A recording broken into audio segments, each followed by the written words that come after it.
अभिनव जब eagle house में खाना खाने आया तो कामिनी, हरीश और कृतेश मिलकर उसे परेशान करने लगे। उनकी अकड़ ठिकाने लगाने के लिए अभिनव ने भी अपनी जेब से कार्ड निकालकर दिखा दिया। मायरा ने जैसे ही अभिनव के हाथ में कार्ड देखा तो बोली, हाँ, आपके पास भी मेंबरशिप कार्ड है? अभिनव ने उसे देखा और हाँ में सिर हिला दिया। इसके बाद अभिनव रिसेप्शनिस्ट के पास आया और उसे ध्यान से वो कार्ड दिखाने लगा। Black membership card. रिसेप्शनिस्ट ने ध्यान से उस कार्ड को देखते हुए कहा। अभिनव का कार्ड देखकर उसकी आंखें फटी की फटी रह गई थी। इतना सब अपनी आंखों से देखने के बाद भी कामिनी को चैन नहीं था। उसने कहा, जरूर जरूर ये इसे कहीं से चुरा कर लाया होगा। हाँ हाँ, वो तो है ही, और वैसे भी ब्लैक कार्ड के मुकाबले गोल्डन कार्ड ज्यादा सुपीरियर होता है, हरीश ने पूरी अकड़ के साथ कहा। इतने में वेटर भी रिसेप्शन पर पहुंचा और उसने अभिनव का कार्ड देखा। अभिनव गढ़वाल। वेटर ने जब उस कार्ड पर अभिनव का नाम पढ़ा तो वो हैरान हो गया। इतने में ही रिसेप्शन पर बैठी लड़की ने कहा, माफ कीजिए, लेकिन ब्लैक कार्ड गोल्डन कार्ड से ज्यादा सुपीरियर होता है। ये बात सुनते ही सब लोग हैरान हो गए।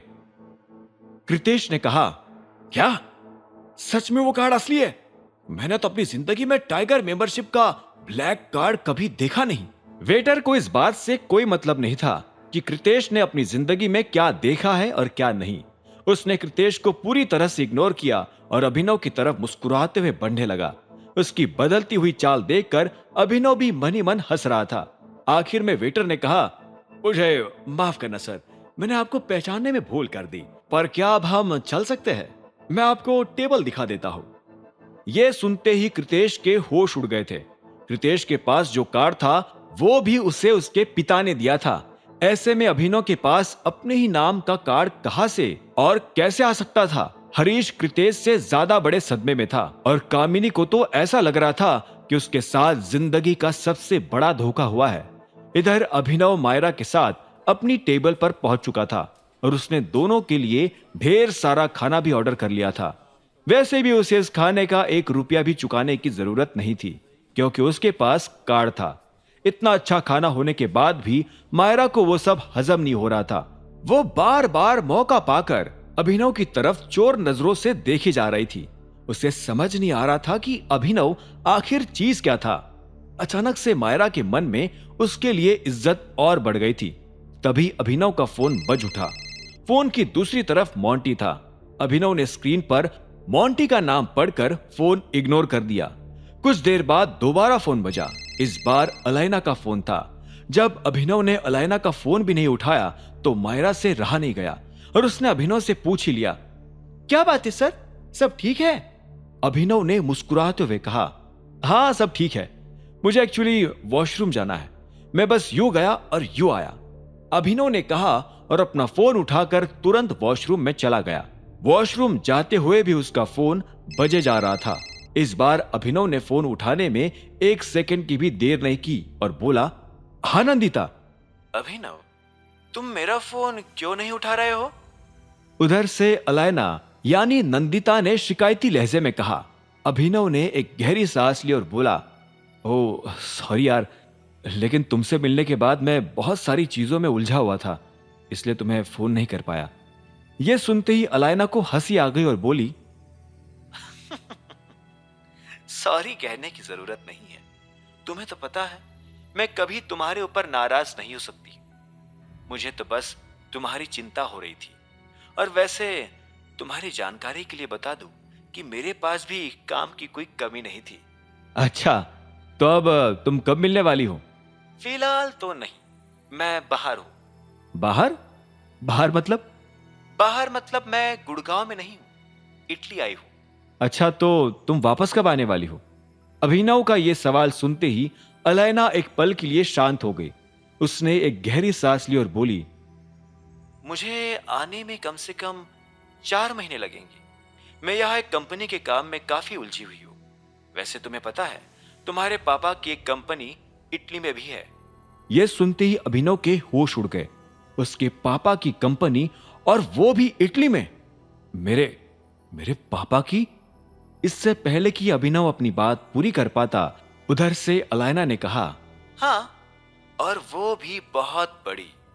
मुझे लगता है कि तुम्हारे पापा जाने से पहले ये कोशिश कर रहे थे कि उनकी एक ना एक कंपनी हर देश के अंदर हो, और वो काफी हद तक इस प्लान में सक्सेसफुल भी हो गए थे।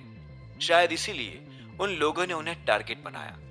अलैना के मुंह से ये बात सुनते ही अभिनव के जहन में फिर से वो रात ताजा हो गई थी और उसका दिल जोरों से धड़कने लगा था। उसने बात बदलते हुए अलैना से पूछा, तुम लोगों ने पता करने की कोशिश की कि मेरे पापा को किसने मारा था?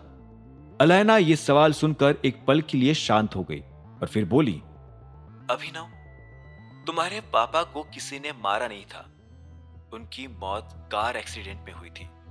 वो जिस कार में बैठे थे उसका एक्सीडेंट हुआ था। एक्सीडेंट होने की वजह से उसमें आग लगी और उनकी डेथ हो गई। ये सुनते ही अभिनव को एक और झटका लगा। उसकी आंखों के आगे वो रात और वो हादसा इतना ताजा था जैसे ही अभी थोड़ी देर पहले ही हुआ हो। उसे अच्छी तरह से पता था कि अलैना जो कह रही थी वो सच नहीं था। सच वो था जो उसकी आंखों के सामने घूम रहा था। अभिनव ने अपने दांतों को भींचा और अपने गुस्से को काबू में रखने की कोशिश करते हुए बोला, मैं इस बात को नहीं मानता। देखो, मैंने तो जो सुना है मैं तुम्हें वो बताती हूँ।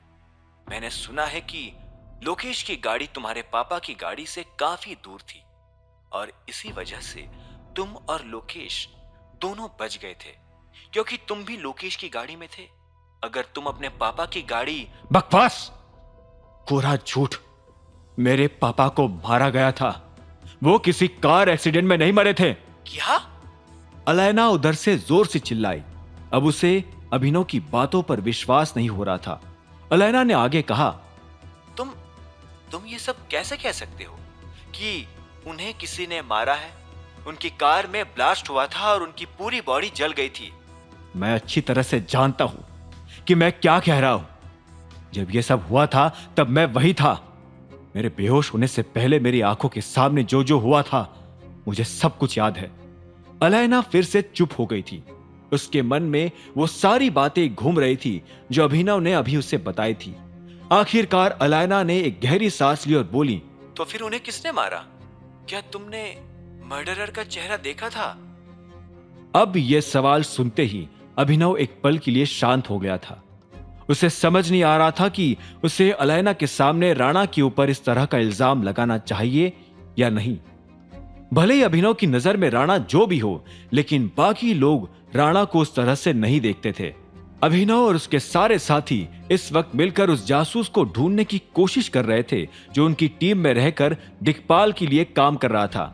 ऐसे में अगर वो ये बात जाहिर करता तो ना सिर्फ उसकी टीम में फूट पड़ती, बल्कि उसकी बात पर विश्वास करके सब लोगों का मोंटी को देखने का नजरिया भी बदल जाता।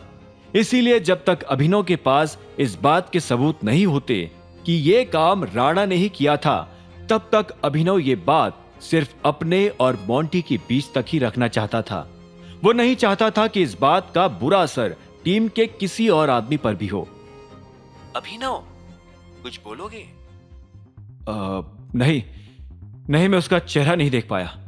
वो काफी दूर था, लेकिन उसने मुझे भी मारने की कोशिश की थी। यह सुनते ही अलैना ने एक गहरी सांस ली और बोली, ठीक है, चिंता की कोई बात नहीं है। टीम के जो बड़े हैं वो इस मैटर को रिजॉल्व कर लेंगे। फिलहाल हमें उस जासूस को ढूंढना चाहिए। शायद उसके जरिए हमें इस केस के बारे में कुछ पता चल जाए। तुम ठीक कह रही हो। पर तुम्हें क्या लगता है, जासूस कोई बूढ़ा आदमी होगा या फिर कोई जवान? क्योंकि देखो ना, मेरे पापा को गुजरे हुए भी काफी साल हो गए हैं। तो मैं भी इस बारे में कुछ नहीं कह सकता। हो सकता है कि वो कोई ऐसा आदमी हो जो हम लोगों के बहुत करीब हो, लेकिन जो भी हो वो ज्यादा दिन तक हमसे बच नहीं पाएगा। बिल्कुल सही कह रहे हो। इसके अलावा भी मेरे पास तुम्हारे लिए एक न्यूज है। अलैना ने कहा, बताओ। मुझे यहाँ इटली में फिल ट्यूलिप मिल गई है।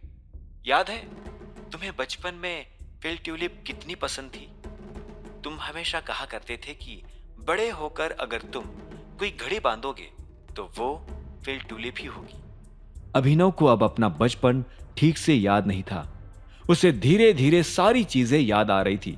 फिर भी अभिनव ने मुस्कुराते हुए कहा, हाँ ये तो बहुत अच्छी बात है। तुम जब भी आओ तो मेरे लिए वो लेती आना, मैं तुम्हें पे कर दूंगा। नहीं, मैंने पहले ही उसे अपने एक्सेसरी शोरूम पर भिजवा दिया है। तुम आज ही जाकर उसे ले सकते हो। मैंने मैनेजर को बोल दिया है कि तुम आज आने वाले हो। अलायना ने मुस्कुराते हुए कहा। यह सुनते ही अभिनव भी खुश हो गया और बोला, यू आर आउटस्टैंडिंग। इतना सब कैसे प्लान कर लेती हो यार? और अगर आज मैं जाकर वॉच नहीं ले पाया तो मैं उन्हें यह भी इन्फॉर्म कर दूंगी। मैं तो बस तुम्हें सरप्राइज देना चाहती थी। वैसे भी ये वॉच मेरी तरफ से तुम्हारे लिए गिफ्ट है, तुम्हारा वेलकम गिफ्ट। अलायना ने कहा। यह सुनते ही अभिनव को हंसी आ गई। उसने कहा, थैंक्स नंदिता, मैं आज ही वो वॉच ले लूंगा। And once again thank you for the gift. Abhinav ने कहा और मन ही मन ये भी सोचने लगा कि उसे अलायना को उसके बर्थडे पर क्या गिफ्ट देना चाहिए। चलो अभी मुझे जाना है, फिर बात करते हैं, बाय। अलायना ने कहा और फोन काट दिया। जैसे ही अलायना ने फोन रखा तो इतने में ही अभिनव के फोन पर मोंटी का फोन आने लगा। अभिनव ने फोन उठाया और बोला, हाँ मोंटी, देवेन के साथ क्या बात हुई? वही बात हुई जो हमने फिक्स की थी। मैंने उसे बहुत समझाने की कोशिश की, लेकिन वो माना ही नहीं। उसे लग रहा था कि मैं तुम दोनों के बीच में आकर गलत कर रहा हूं। वो तुमसे डायरेक्ट बात करना चाहता था, इसलिए तुम्हारा फोन नंबर मांग रहा है। यह सुनते ही अभिनव को हंसी आ गई और उसने कहा, सीरियसली? तो वो अब टाइगर से बात करना चाहता है? हाँ, पर मैंने अभी भी तुम्हारा नंबर उसे दिया नहीं है। मुझे लगा एक बार पहले तुमसे पूछ लेना चाहिए। तो बोलो, मैं उसे तुम्हारा नंबर दूं या नहीं? मोंटी ने उधर से सवाल किया। उसका सवाल सुनकर खुद अभिनव भी दुविधा में आ गया था। टाइगर होने के नाते उसे देवेन से सीधे बात करनी चाहिए थी या नहीं।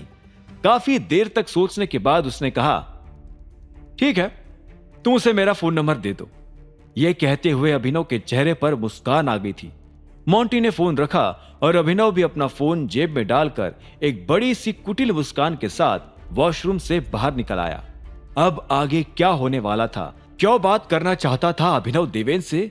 आखिर क्या बात करने वाला था देवेन अभिनव से? कहीं उसे यह पता तो नहीं चल जाएगा कि अभिनव और टाइगर एक ही है? टर्न ऑफ टाइगर के सारे एपिसोड्स को सुनने के लिए डिस्क्रिप्शन में दी लिंक से डाउनलोड करें पॉकेट FM ऐप।